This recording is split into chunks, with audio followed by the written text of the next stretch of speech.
NPR's last plea for your tax dollars is rather embarrassing.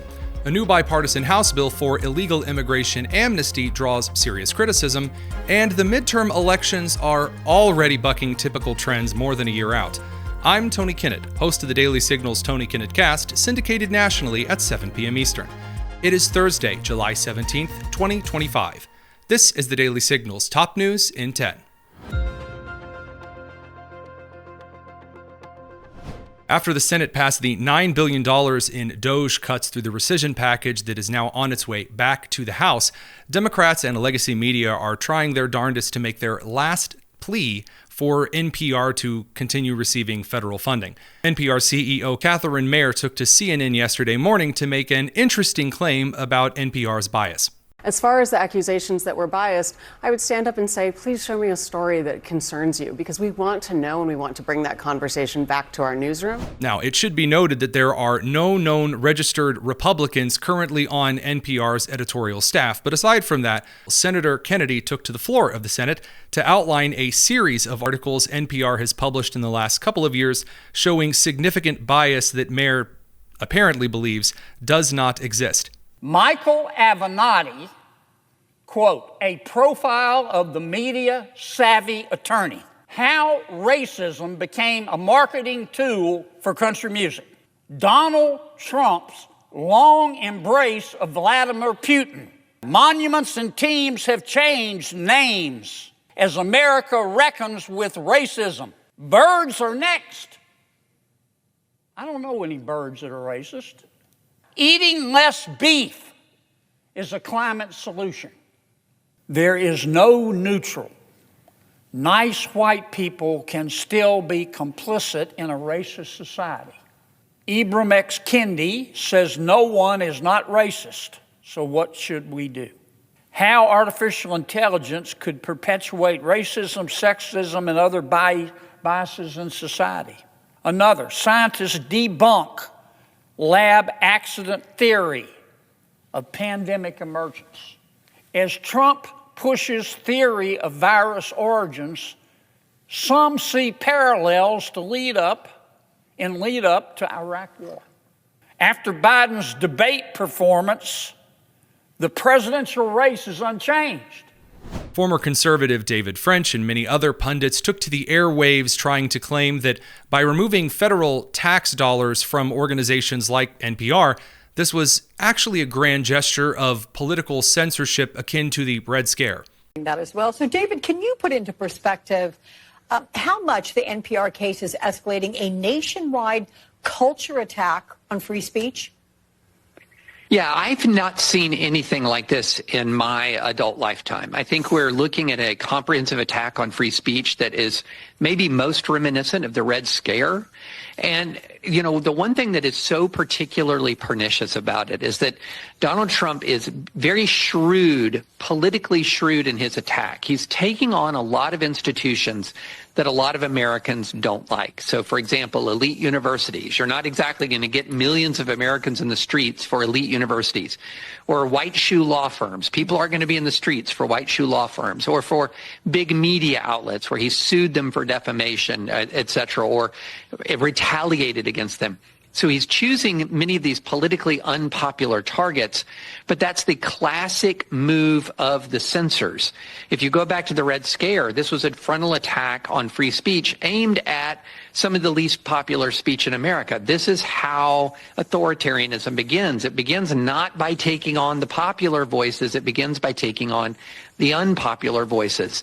And I'm not saying that NPR doesn't have millions of listeners, and there aren't many people who love Harvard, but these institutions are very much in the crosshairs of Trump's base. So he's playing to his base here, which makes it politically sustainable, even while it's a direct attack on the Constitution.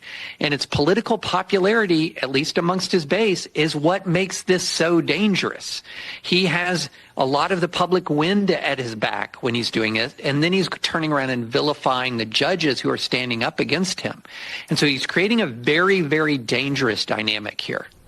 And Democrat Senator Chris Coons took to the Senate floor to suggest that The removal of federal funding for NPR and PBS, along with the removal of federal funding from LGBTQ plus advocacy groups like the Trevor Project pushing false biological information, was something that would make Jesus weep.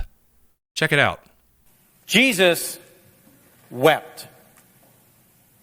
Jesus wept. Most of us who grew up in Bible-believing households know this is the shortest verse in all of Scripture, and in some ways, the most powerful. One that haunts me. Jesus wept in John the 11th chapter, 35th verse, because he had come too late, seemingly, to save the life of Lazarus. He wept because someone he knew and loved had died, and it had caused such harm and loss to his family. Today, we are doing something on this floor of this Senate. My Republican colleagues are doing something on the floor of this Senate that I believe would make Jesus weep. Now, I haven't seen anything in the rescission package that suggests Republicans are going to kill Lazarus or pass out leprosy to anyone. But again, I typically just read the King James Version or the ESV. So that might be in a different version of Scripture that Coons is reading. A new bipartisan bill in the House of Representatives, which would give a kind of amnesty to illegal immigrants of a certain work status, is drawing a lot of heavy criticism. The Dignity Act is legislation that would create a so-called dignity status, neither illegal immigrant nor legal citizen, for undocumented immigrants with no criminal record, other than illegal immigration, who have been here for at least 5 years. Republican Representative Maria Salazar from Florida's 27th called on President Trump to support the measure. Here's Representative Gabe Evans from Colorado's 8th District making the case for this piece of legislation. Hi, I'm Congressman Gabe Evans from Colorado's 8th Congressional District, and today I am so happy to be able to help introduce the Bipartisan Dignity Act. I'm the grandson of immigrants from Mexico, and so this bill is particularly important to me because it does three critical things. It makes sure that we have resources to secure the border. It helps us crush the criminals, the cartels, and the gangbangers that are in our community illegally and causing problems, but it also provides a pathway for hardworking immigrants who want to come to the United States, work hard, raise their family, be a contributing part of the American dream. And this is something that I've heard from the employers and from the Latino community in my district. They want that path forward. Now, there are a lot of issues with this, despite being extremely unpopular with the American people and very unconstitutional. We went into this in more detail on last night's episode of the Tony Kinnettcast. In short, creating a separate kind of legal resident in United States law would cause a bevy of problems. It would violate a lot of tax laws. It would create a ton of legal loopholes that would allow for exploitation of labor. It would not function like a work visa, essentially creating a kind of system that we haven't seen since black individuals who were former slaves before the 14th Amendment were considered legal residents but not citizens. It would be a major mess and, yes, is objectively bad policy. And this brings us over to the approaching midterms, which, though they're more than a year away, the previous trends of the party in power being usurped by the opposition party in the midterms may not be as likely as in previous elections. Harry Ensign over on CNN explains.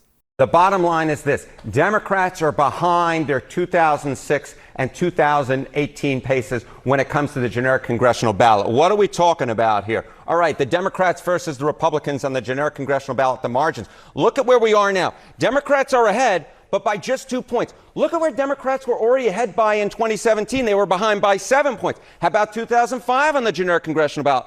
Ahead by 7 points, ahead by 7 points, and now they're only ahead by 2 points. Their lead is less than half of where it was in either 2017 or 2005 in July of those years, the year before the midterm election. Yes, Donald Trump may be unpopular, but Democrats have not come anywhere close to sealing the deal at this particular point. Yeah, wave looks very different. Yes. All right, this is the generic ballot test. This is when you test people in a generic question. Of course, the House races aren't generic. There are 435 of them.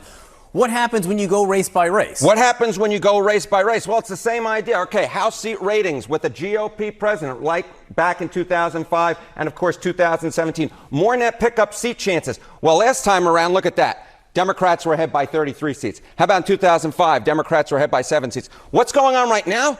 It's actually Republicans. Actually, Republicans with more net pickup chances at plus 12, according to the Cook Political Report, when you add in the likelies, the leans, and the toss-up races. So it's not just on the generic ballot where Democrats are behind their 2017 and 2005 pace. It's actually when it comes seat by seat, you see that, at least at this particular point, Republicans actually have more net pickup opportunities. This doesn't look anything like those wave elections back in 2006 or 2018. If it doesn't look anything like those years, what does it look like? Okay, so what does it look like? Well, let's take a look back at the generic congressional ballot. What was going on in Ipsos in October of 2024? Democrats were ahead by 2 points.